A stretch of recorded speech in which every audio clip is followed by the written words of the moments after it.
जैसा मनुष्य कर्म करेगा ना उसके अनुरूप उसको फल अवश्य प्राप्त होगा। बाबा तुलसी रामचरितमानस के बीच में गाते हैं क्या? कर्म प्रधान विश्व करी राधा, कर्म प्रधान विश्व करी राधा, जैसे करनी जो रस फल चाहा, जो रस करनी सो रस फल चाहा, जो रस करनी सो रस फल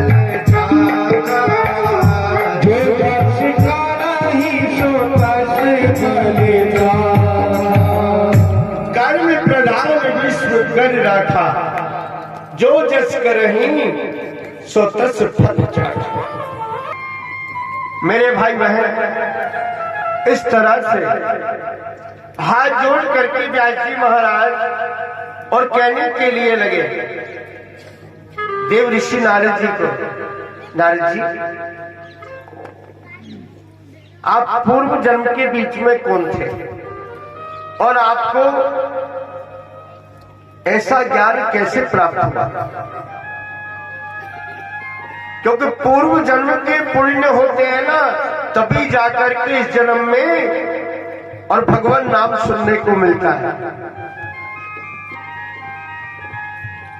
कहा ना कि तुलसी पूरब पुण्य बिना अज हरी चर्चा न सुहाय, के होंगे के बात करे और के उठ घर को जा।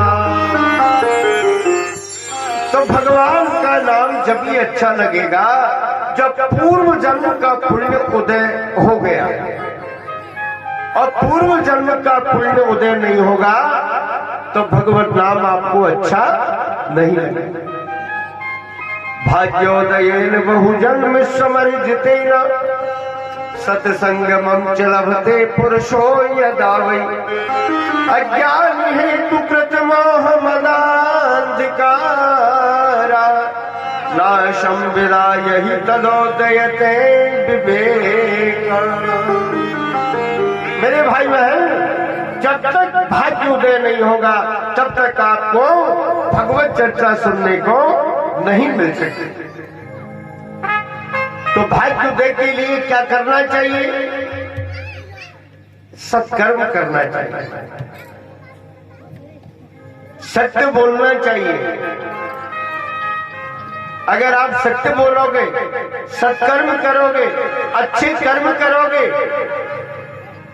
तो ठाकुर जी आपको उसका फल प्रदान करेंगे। सत्य क्यों बोलना चाहिए? जैसे कल मैंने आपसे कहा था कि बताइए कौन कौन लोग सत्य बोलते हैं। सैकड़ों आदमियों के बीच में से केवल एक व्यक्ति ने ऊपर हाथ किया, बोले महाराज मैं सत्य बोलता हूं। 99% लोग असत्य बोलते हैं। तो आपको पता है ये असत्य बोलने वालों का क्या है?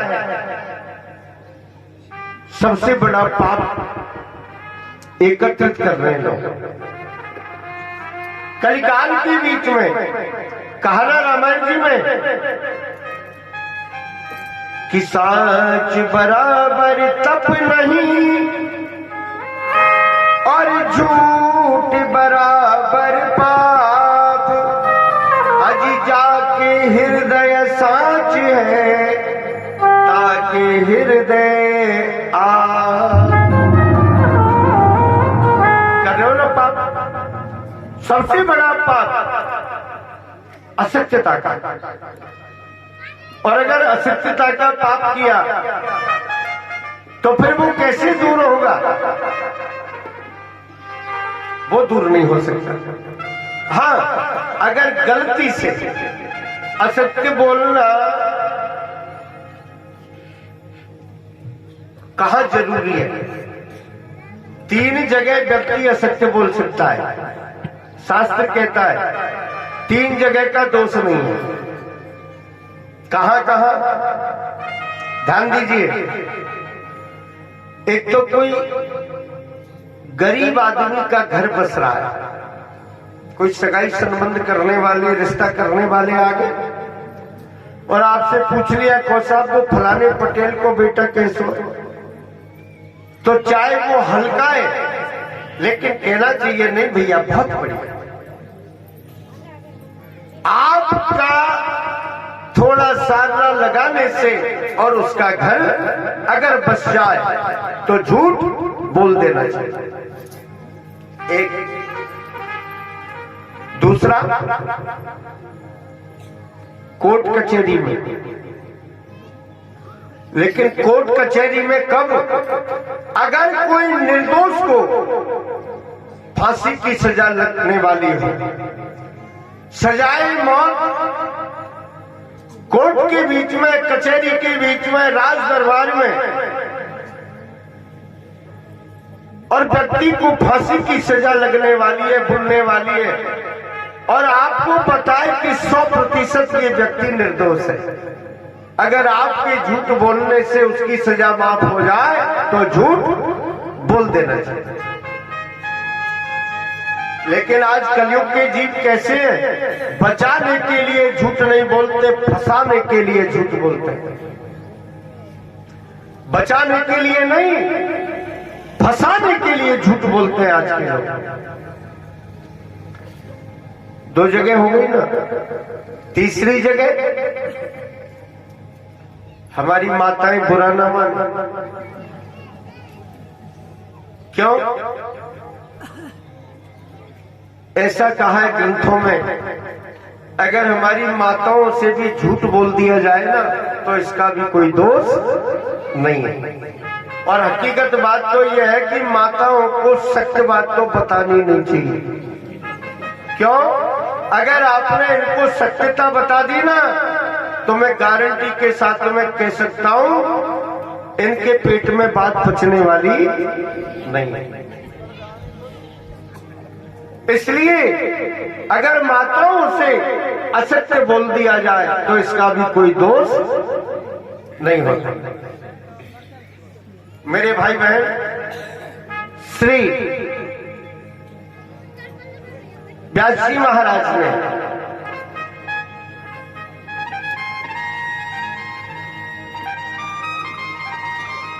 नारद जी महाराज को कहा, देव ऋषि कृपा करके बताइए आप पूर्व जन्म के बीच में कौन थे और आपके मन के बीच में इतना भाव भगवान के प्रति, इतनी श्रद्धा भगवान के प्रति, इतनी भक्ति कैसे उत्पन्न हुई? नारद जी ने पूर्व जन्म का चरित्र श्रवण कराया। मैं पूर्व जन्म के बीच में कौन था? इति संप्रन्न संभ्रष्टो विप्राणम रौम हर्षणी प्रतिपूज्य बचस्ते प्रवक्तो मुपचक्रमे। पूर्व जन्म के बीच में कौन था? मैं ब्राह्मणों की दासियों का पुत्र था।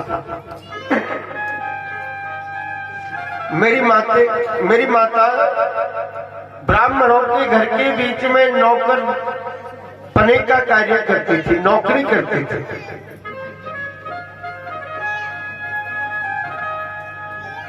महाराज, मेरे पिताजी का स्वर्गवास पहले से ही हो गया।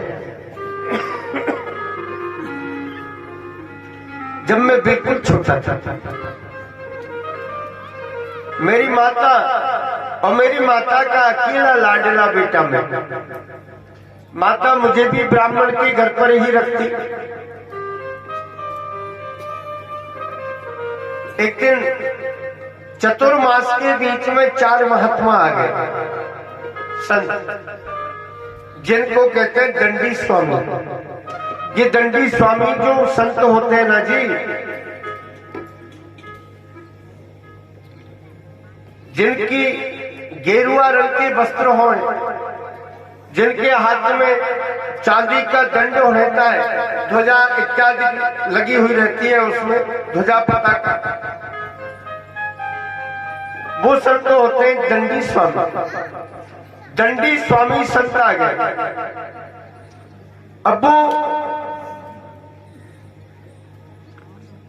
वो थाली रही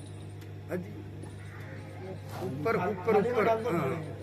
इसको थोड़ा इधर से तो लोगों को पता नहीं। मेरे भाई बहन,